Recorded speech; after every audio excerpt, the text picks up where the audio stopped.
When building your team, what's better, contractors or full-time employees, short-term or long-term relationships? In this video, you are going to get some key insights on bringing in new members to your team, including 2 key principles. This is Salinsky, and you've founded Tech and Startups, the #1 channel for leaders in technology. Yes, this is the right time to hit that subscribe button and the bell to make sure that you stay up to date on tech and startups.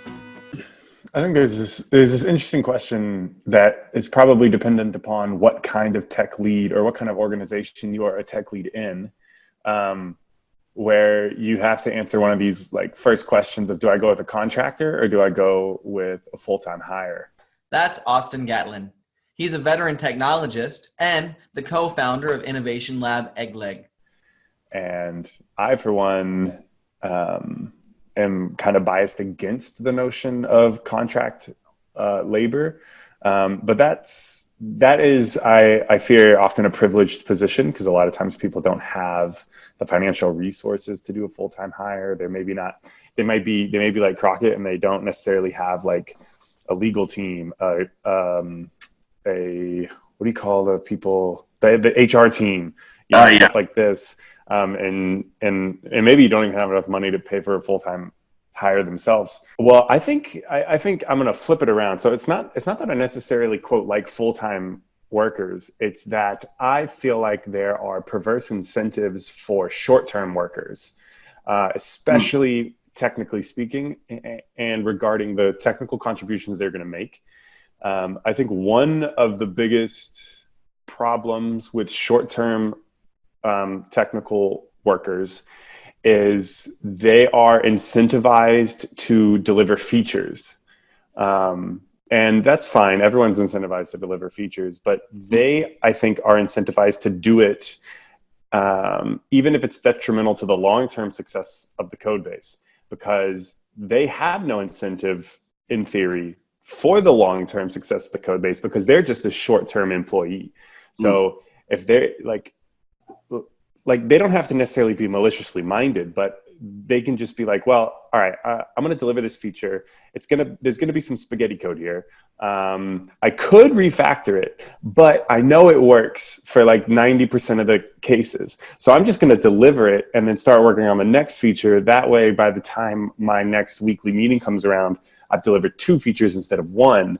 And this person who hired me, who is not spending their day in the code base, who doesn't know what the code base feels like, who doesn't see the spaghetti code, they're going to be like, wow, what a great contractor. He's delivered 2 features, when the person I just hired full-time only delivered 1. What's going on? Another way of phrasing that perverse incentive is the short-term / contract worker is focused on writing good code and is not necessarily focused on writing a good code base. Is good. Oh, I figured out. Sorry. I remember the second thing I was trying to say about the downsides of contract workers, and it was investing into them. So if you have a senior dev working with a contract worker or working with someone who is in essence short term, then it doesn't necessarily make sense for that senior dev to invest in their skills. Right. Because there might not necessarily be that return on investment where it's like, all right, I'm a senior dev. I'm going to go at half the rate I could by myself because I don't want to be a knowledge silo. I want to teach them how the code base works. I want to show them these patterns. But if they're going to leave in a month, then I don't even know if that's ever going to pay back for me or for the organization in general. And so I think that's potentially another perverse incentive where the organization will not be incentivized to invest resources into the short-term contractors because de facto they're short-term. I like that principle, Austin, of defending the good code base. I think that's a nice principle. And I think the principle of I have a team, I'm thinking about my team members and the longevity of my team members and how we're going to build each other up and how to set up the incentives that makes sense. I think those are really cool principles. Earlier, we said that a short-term contractor may care more about finishing the code than protecting the code base. What do you think? Type true or false in the comments below. What about a long-term contractor? That's Crockett done. a solutions engineer and CEO creating technology solutions for over 25 years. Well, that's different. But it just gets murky. I mean, I guess another awkward thing here is that even full-time hires, like in San Francisco where I used to work, I think the average amount of time that you would spend as a full-time hire at a position was like 4 months anyways. Wow. So things were like, you were basically a contractor with a whole bunch of complicated paperwork. And so, yeah, I think like using these nouns, like a contract worker, a full-time worker, like that's all fine and dandy. But I guess what the point I'm trying to make is, like, in essence, who have you hired? Have you hired someone long-term, or have you hired someone short-term? And in that world, a short-term title implies short-term work. And if that's not true, then that's fine. So if you hire someone long-term, I suppose it's fine. Or you could even hire someone short-term and encourage them to focus on the code base. Which is another way around it. Because like I think everything I'm talking about is really about aiming for a good code base. I think you're hitting on a better nuance now, because contractor and full-time, and these are legal terms. Right. These are legal terms about what the relationship is. So it's a contractor, it's a full-time because we have this legal relationship together. But I think there are wonderful things about being a contractor, having a contractor relationship. If it's a long-term relationship, you can be more flexible in the number of hours that make sense for your team or for the contractor. And it's interesting to label contractor, because I don't consider short-term relationships a good investment. So it didn't even occur to me when I said contractor that you were thinking of the short-term contract positions, because to me it's about the overseas, basically labor arbitrage. And yeah, so I don't have any contractors right now. The newest contractor I have is probably 4 years. They've been on projects. So, and I do. That's an employee, right? Is that, Yeah. But not legally speaking. But not legally. Well, yeah, and they have. You have to be careful. They have other business, and so I'm not going to get sued for like employee rights, but and it is a little bit painful when things come up that reveal their split loyalties. But interesting. Yeah, actually, this is revealing a very interesting thing. That is, at what workload or what backlog or what commitment from my clients would I just need to retain people in a way that had less risk?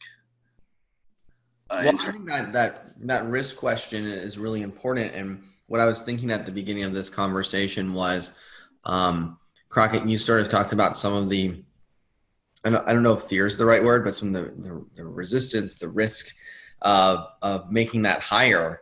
And my question would be, what happens what's the consequence of doing it wrong? Like, what if you bring someone into your team and it turns out that they aren't a good fit? Ultimately, what's the consequence of that? Yeah, I haven't done it, so I don't even know.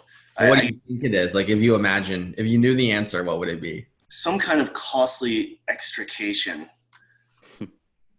The pain of firing someone and having to document all of the performance compared to the expectations, and the emotional. I don't like it when, wishing I hadn't hired them, thinking like, why didn't I screen for this, and having to deal with all that. I really don't like having to cut people loose.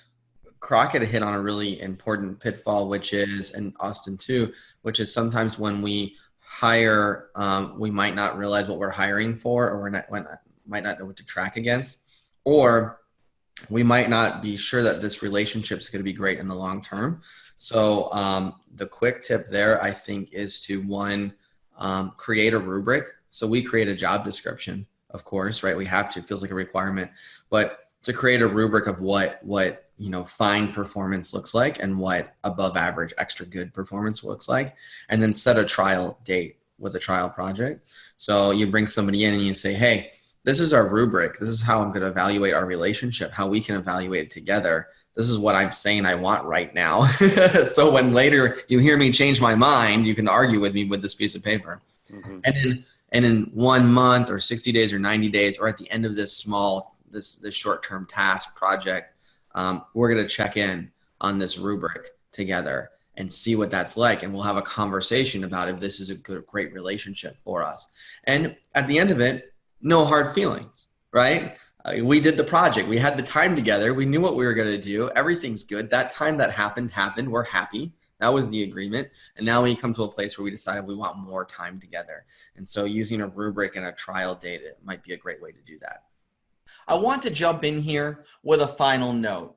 You've noticed that we as a group have leaned toward long-term engagements over short-term engagements with the people we invite to the team. Now, I know and you know that that's not always going to be possible. Sometimes the projects are short. Sometimes the money is low. And so we're going to be inviting people on our team for a short engagement. Life is long.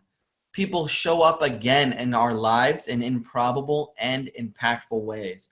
So though the engagement may be short, we want to act as though the relationship will be long. We've gotten some fantastic insights on strengthening your team. But what about other ways you can strengthen your team?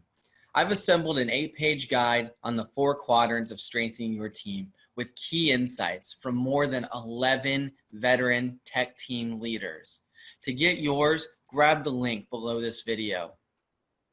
I'm so glad you joined us today. If this video was helpful, give it a like. Go ahead and subscribe and hit the bell so that tech and startup videos continue to show up in your feed. I'll see you in the other videos.